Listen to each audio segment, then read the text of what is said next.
bonjour à toutes et à tous, bienvenue dans cette nouvelle édition de Rencontre.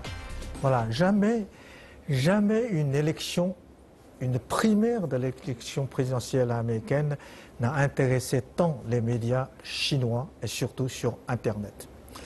On peut trouver pratiquement quotidiennement toutes les informations sur cette élection.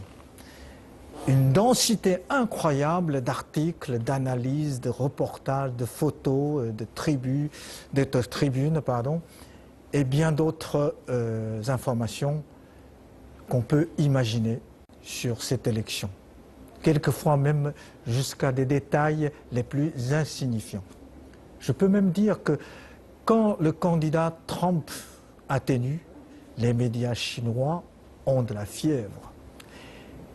Durant mes 40 ans de carrière journalistique, je peux vous dire que c'est la première fois et c'est du jamais vu. Pourquoi alors cette ardeur incroyable, extravagante sur cette élection primaire des États-Unis?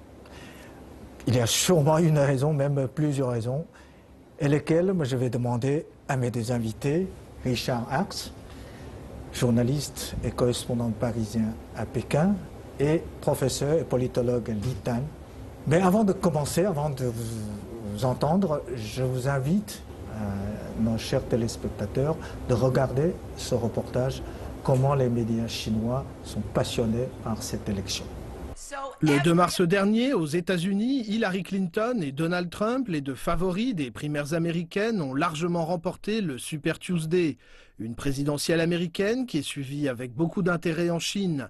Sur le moteur de recherche Baidu, le terme « élection US » offre un choix de plus d'1 330 000 articles en chinois. Les complexités du processus électoral, les particularités des candidats, mais aussi les réactions des médias étrangers captivent les internautes chinois. Et si les Chinois se passionnent pour cette élection américaine riche en surprises, la raison tient aussi à ce que les prétendants à la Maison-Blanche ont fait de la Chine l'un de leurs thèmes de campagne favoris. Chez les démocrates, Hillary Clinton a joué un grand rôle dans la stratégie états-unienne de pivot vers l'Asie et pris plusieurs fois ses distances avec la politique étrangère réputée prudente de Barack Obama. Du côté républicain, le magnat de l'immobilier et milliardaire Donald Trump a joué dès le commencement des primaires la carte anti-Chine, attirant l'attention sur le déficit commercial des États-Unis et promettant des droits de douane de 45% sur les produits chinois. C'est le 18 novembre prochain que les Américains se rendront aux urnes pour élire le 45e président des États-Unis. Dans un contexte de polarisation politique des électorats républicains et démocrates, entre la politique étrangère d'endiguement de la Chine de Clinton et l'ultra-protectionnisme de Trump, le public chinois va certainement retenir son souffle avant de savoir qui deviendra officiellement le nouveau chef de la démocratie américaine le 20 janvier 2017. Bon, Richard, vous êtes journaliste de longue date, vous connaissez bien la Chine, vous travaillez... vous commencez votre carrière à RTL et surtout, vous connaissez bien la Chine, vous connaissez bien l'Europe, mais aussi les États-Unis. On va vous demander ce que vous pensez sur cette passion des médias chinois sur les élections américaines. Et bonjour et bienvenue. Voilà. Et professeur Li Tan, vous êtes politologue, vous travaillez pour l'Institut de diplomatie de Chine. Vous connaissez bien aussi l'Europe, mais aussi bien sûr la Chine. Et surtout, vous êtes auteur de souvent des articles, mais aussi des ouvrages. Bon, ma première question est à vous, professeur Li. Justement, pourquoi cette ardeur extravagante sur ces élections présidentielles américaines? Ce n'est que le début, ce n'est que le primaire. Mais les gens commencent à déjà beaucoup parler. Certaines analyses disent que bon, c'est parce que la Chine est le challenger contre l'hégémonie américaine. D'autres disent ah non, c'est les États-Unis parce que c'est hyperpuissance. C'est lorsque hyperpuissance change son président, ça passionne, ça intéresse tout le monde. La Chine ne fait pas exception. Et quel est votre point de vue? Pourquoi les médias chinois s'intéressent à tel point les élections américaines? Merci pour la question. D'abord, je tiens à préciser que ce n'est pas une nouveauté, hein, tous ces intérêts de la part des Chinois. Pour le primaire, je crois que c'est nouveau. Hein. Auparavant, oui, on s'intéresse beaucoup aux beaucoup résultats finaux. Oui, c'est ça. Donc, si vous m'invitez à donner des explications à vous ardeur, je crois que ça vient d'abord de l'évolution des rapports de force entre les États-Unis et la Chine. Les États-Unis restent évidemment la seule superpuissance à l'échelle planétaire, mais la montée donc, de la puissance chinoise est assez importante pour que maintenant beaucoup d'observateurs occidentaux commencent à parler d'un jeu de G2.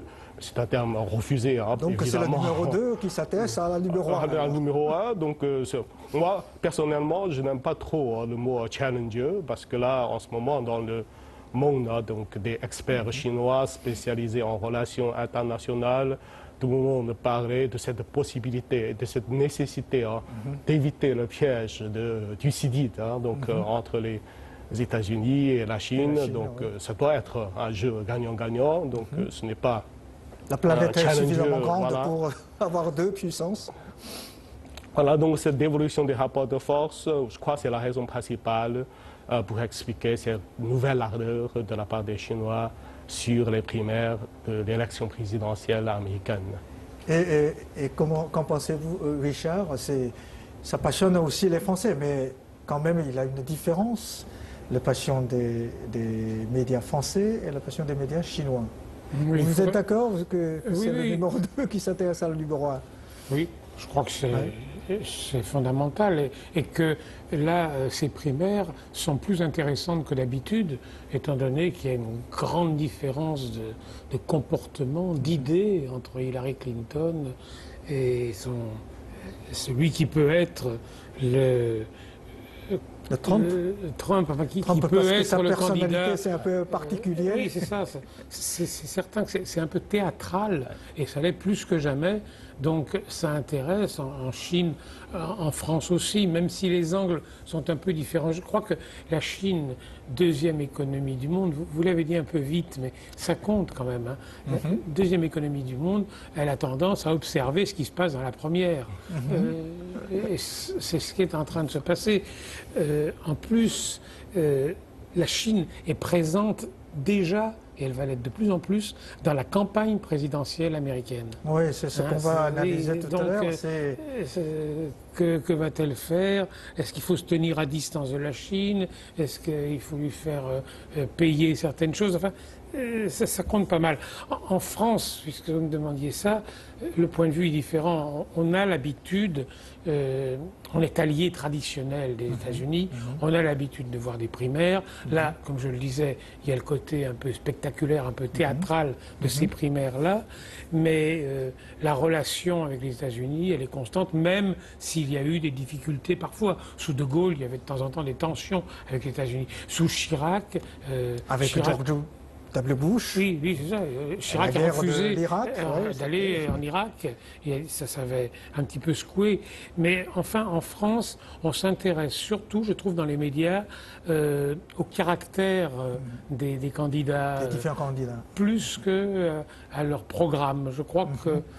la personnalité qui intéresse personnalité plus, oui. Bon, c'est comme ça. En France, Hillary Clinton, elle a été connue quand elle était l'épouse de Bill Clinton, c'est certain. Le président américain. Oui, c'est ça. Elle a été secrétaire d'État, elle est connue d'Obama. Elle représente bien une certaine continuité, un certain classicisme de la diplomatie américaine. Préfère Hillary Clinton que... C'est difficile à dire, ça.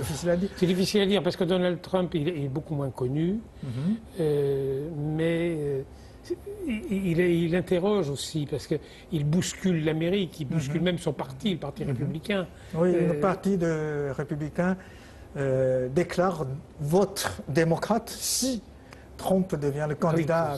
Ça c'est extraordinaire. Oui, bien sûr. Il y a même des gens qui s'apprêtent à partir au Canada. J'ai vu que le Canada, s'il gagne, le Canada organise la venue d'Américains qui seraient mécontents.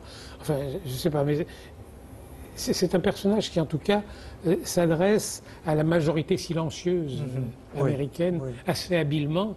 Donc tout ça, c'est observé en France, bien sûr. On peut dire que Trump est un peu un politique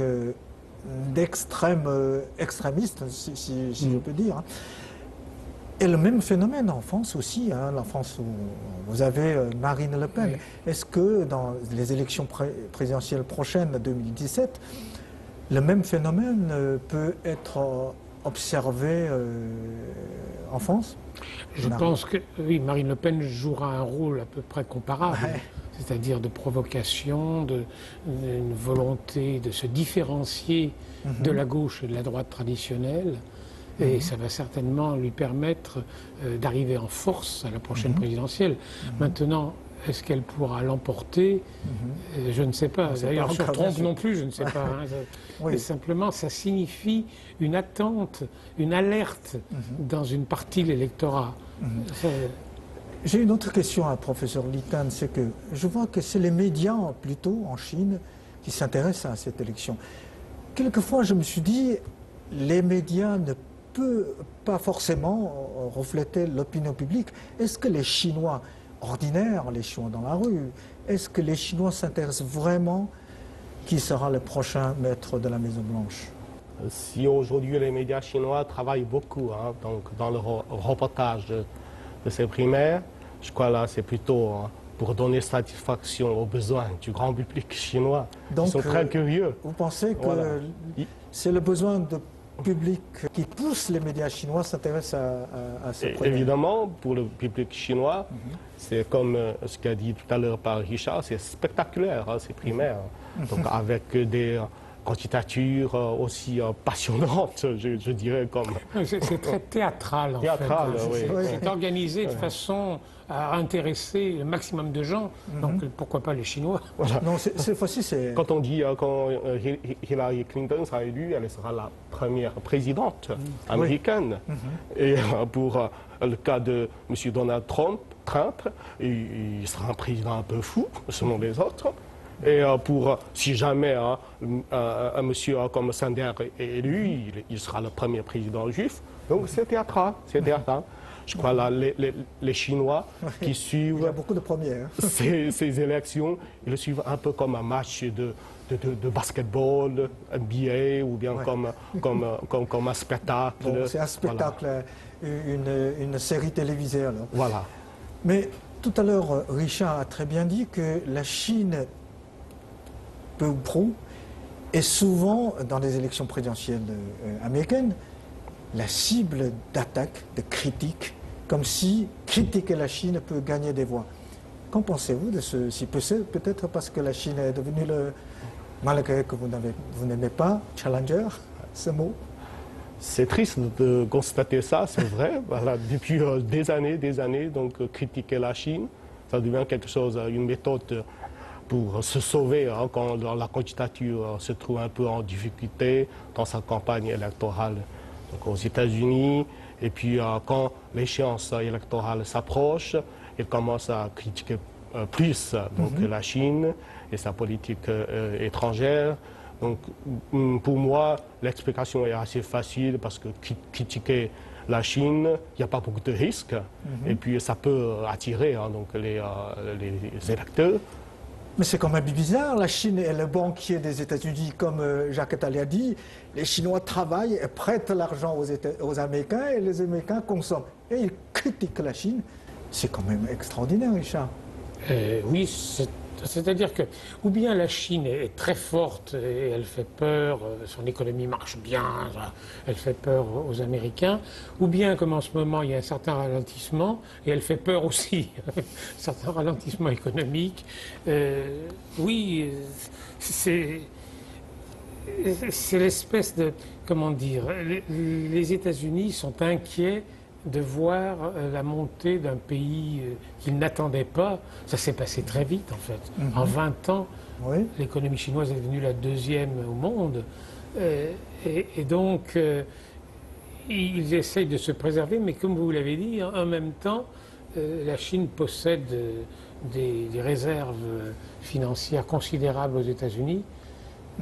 Il y a un autre phénomène à souligner dans ce processus. Ouais. C'est qu'il existe un contraste incroyable entre les actes du président élu et les promesses ou les critiques. Voilà, quand il était candidat. Et puis c'est un argument de campagne. Ouais. Voilà, donc les électeurs, le grand public américain s'est montré très tolérant vis-à-vis de ce contraste. Ça a un peu encouragé. Il peut dire ce qu'il veut, mais voilà, il fera d'autres choses. D'autres choses, une fois élu. Voilà. C'est très très différent de ce qu'a été dans l'histoire la relation entre les États-Unis et l'URSS, par exemple. L'URSS, c'était une puissance politique. Oui. Elle existait dans un certain nombre de pays, elle avait une influence sur un plan plus diplomatique, mais ce n'était pas une puissance économique. Là, la Chine, c'est une puissance économique. Oui, c'est l'interdépendance entre les États-Unis et la Chine est telle que les États-Unis, les candidats, une fois devient le président, est obligé de changer son attitude. Tenir compte, bien sûr. Oui. Je ne sais pas ce que ferait Trump, lui, s'il arrivait, mais... Oui, voilà, Trump, justement, si c'était Madame Hillary Clinton... Continuité. Oui, continuité, malgré, je pense qu'il y aura des turbulences entre les pays, mais contrôlables. Et si c'était M. Trump, qui est devenu le premier président, comment dirais-je, d'extrémistes, alors quel est votre pronostic sur l'avenir des relations sino-américaines? C'est un pronostic très difficile à faire. Je crois que personne n'est capable d'imaginer en ce moment un système politique américain avec à sa tête une personne comme une personnalité comme M. Trump. Donc aujourd'hui, il est à mi-chemin de sa campagne électorale. Il a gagné déjà beaucoup d'étiquettes, donc anti-minorité, il est contre les femmes, il est contre les réfugiés, il est contre plein de choses. Donc si il est élu président des États-Unis, donc il y a évidemment beaucoup de risques inconnus. Donc je crois que c'est un pronostic impossible de le faire en ce moment. Et Richard, alors, comment analysez-vous? Est-ce que si Donald Trump devient le prochain président américain, le monde aura un tremblement de terre politique? Il serait bien obligé de tenir compte d'un certain nombre de choses qu'il a dites et qui correspondent à ce qu'attend l'Amérique profonde. Renforcer le potentiel militaire, par exemple, supprimer la réforme de santé que Obama a mis en place. Et c'est d'autant plus paradoxal qu'il est républicain et que les républicains sont assez ouverts sur le plan économique, par exemple, et qu'avec la Chine, ils veulent qu'il y ait des relations qui sont connues, quoi. Ils veulent que les échanges économiques se développent entre... Lui-même, il est un homme d'affaires, il fait des affaires avec la Chine. Oui, c'est ça. Mais là, il voudra des rééquilibrages, sans doute, si on écoute ce qu'il dit. D'un autre côté, chez les républicains, en général, il y a moins de critiques que chez les démocrates sur le système politique chinois, par exemple. Lui, on a l'impression qu'il est capable de critiquer ça aussi, Trump. C'est assez difficile de savoir, s'il était élu, par hypothèse, qu'est-ce qu'il garderait de sa campagne et qu'est-ce qu'il oublierait aussi vite. Ça ne lui aurait servi qu'à être élu. C'est très difficile donc de prévoir quand le candidat devient le président. Donc, en Chine, professeur Li, la fascination envers les États-Unis des Chinois, une partie au moins, une grande partie des Chinois, c'est très évident. Tout le monde voit que beaucoup de Chinois sont passionnés, sont fascinés par les États-Unis. Mais les élections présidentielles, cette fois-ci, c'est avec les candidats comme Trump. Est-ce que cette élection peut changer l'opinion publique chinoise sur ce pays? Et cette fascination, à mon avis, ce n'est pas une fascination pour le pays en tant que tel, pour les États-Unis, c'est une fascination pour le bonheur, je dirais, pour la prospérité, un niveau de vie élevé, les nouvelles technologies avancées, bien-être, donc à un niveau très, très, très élevé, tout cela. Donc c'est une aspiration commune de toute l'humanité à une belle vie, au bonheur. Donc Entre-temps, surtout après la Seconde Guerre mondiale, c'était un peu les États-Unis qui incarnaient le bonheur. Voilà, American Way of Life, le style de vie américain, était non seulement à la mode en Chine, hein, mais aussi en France, en Europe, dans les années 50. Donc voilà, c'est un peu ça, donc mon explication hein, de cette fascination. Hein. Cette fois-ci, les primaires de cette élection présidentielle, à mon avis, ne seront pas considérées comme un ajout hein, au prestige américain, ni un facteur qui peut embellir l'image de la Chine, de la France, des États-Unis. Hein, ou bien le contraire, je pense. Ou bien le contraire, c'est sûrement le contraire. Donc, je vois que Richard a, oui, en France, il a une mécanique de anti-américanisme, on dit. Ah oui, oui. Mais enfin, quand même, ce qui fascine aux États-Unis principalement, c'est l'élection d'un homme qui va être extrêmement puissant. Si c'était Trump, par hypothèse, comme la majorité en plus au Congrès, elle est républicaine, a priori, comme ça, sur le papier, il aurait une puissance considérable, même si apparemment il ne s'entend pas si bien avec les républicains, donc c'est un peu plus compliqué. Mais voilà, quoi, les États-Unis, ça fascine. Et alors, les primaires, ça peut intéresser, mais il faut vraiment être très fort et très spécialiste pour comprendre comment ça marche. Hein. C'est un système électoral invraisemblable. Oui, très différent de tous les autres. Oui, oui, qui est différent d'un État à l'autre. C'est ce qui se passe en ce moment. Il y a encore des États importants, hein, l'Ohio, la Floride, qui vont voter, qui peuvent peut-être changer un petit peu les donnes. Mais Trump et Clinton a gagné le super mardi. Oui. Tout le monde dit que voilà, ça c'est décisif, ça peut être... Alors là, on a vu toutes sortes d'exemples. Il y a même un exemple, je crois que c'est au début du XXe siècle, où tout a été changé à la convention du parti. Parce qu'un certain nombre de délégués ont une liberté de vote à ce moment-là. Et ils ont changé d'avis. Oui, ça c'est exceptionnel. Hein, oui, c'est exceptionnel. C'est pas courant. C'est pas tellement courant comme campagne en ce moment non plus. Hein. Bon, je vois que si Donald Trump peut gagner ce super mardi, au moins cela veut dire que la politique est en train de pousser à l'extrême, l'extrémiste. C'est un phénomène que vous avez dit tout à l'heure dans tous les camps, aux États-Unis, mais aussi en Europe. Apparemment, c'est la première fois après la Seconde Guerre mondiale que les extrêmes droites et les extrêmes gauches montent en même temps. Comment expliquez-vous, Richard? C'est une espèce de désillusion. On le voit bien en France, par exemple. De la politique traditionnelle. Oui.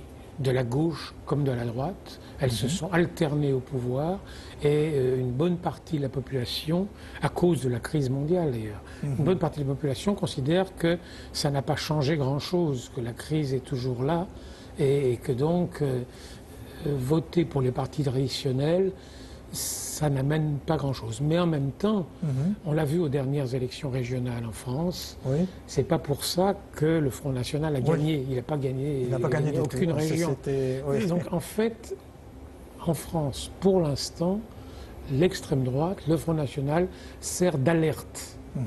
Et les gens votent pour lui dans les premiers tours pour faire comprendre à la gauche et à la droite qu'il faut bouger. Alors deuxième tour, il retourne vers... un peu. Surtout qu'au deuxième tour, c'est arrivé dans les régionales, il y avait plus d'électeurs et donc on est revenu à quelque chose de plus traditionnel. Et je crois que c'est un peu pareil dans d'autres pays aussi, sauf ceux où l'extrême droite finit par arriver. Oui, je crois que depuis des années, en Europe comme aux États-Unis, on dirait que notre démocratie est malade. Donc je ne vois pas dans les scores obtenus par M. Trump qu'un soutien à la personne qui est M. Donald Trump. C'est plutôt une manifestation de protestation. Voilà, manifestation de leur colère, d'une déception générale vis-à-vis de la politique et vis-à-vis du monde politique classique. Et je pense que l'un des éléments les plus importants dans ce que dit Trump, c'est le protectionnisme. C'est la volonté de refermer les frontières. C'est un peu pareil d'ailleurs au Front National. C'est la tradition américaine, hein, le protectionnisme. Oui, mais là, ça revient. Ce n'était plus tellement la tradition des républicains. Oui. Là, il leur ramène cet argument et ça lui réussit plutôt. Mais au moins, s'il peut gagner ou pas, la radicalisation de la politique américaine, c'est évident. Même phénomène dans la gauche républicaine, droite républicaine et gauche démocrate.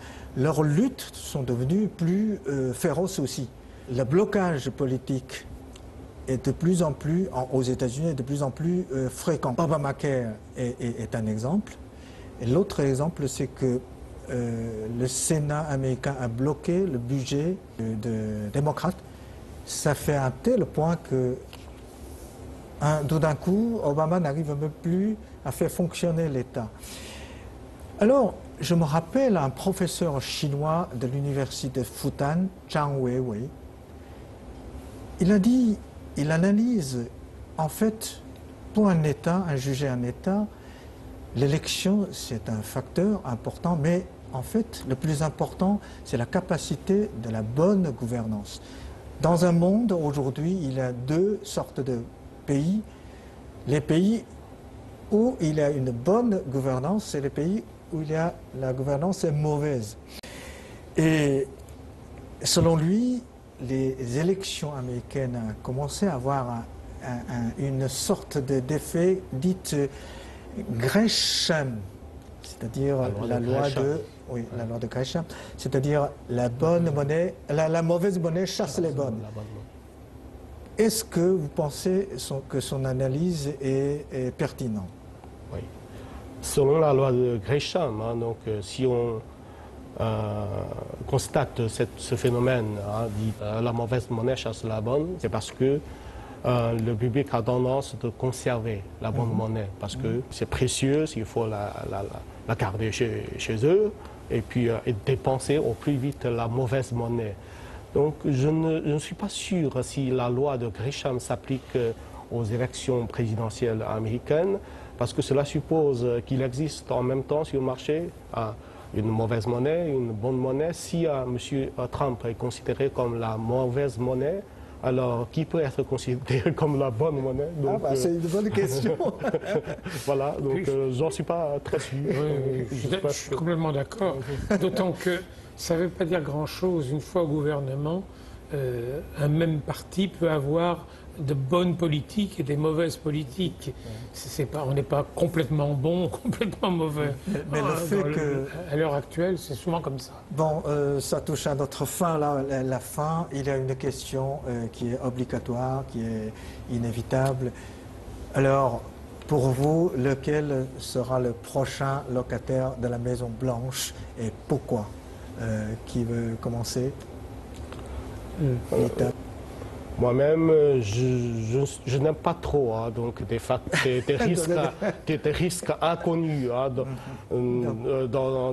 dans un système politique comme dans les relations internationales. Donc, à mon avis, Mme Clinton aurait une bonne chance de devenir la première présidente américaine. Voilà. Et si Donald Trump sert d'alerte, ce que je disais tout à l'heure, alors je pense qu'au final, Hillary Clinton devrait gagner.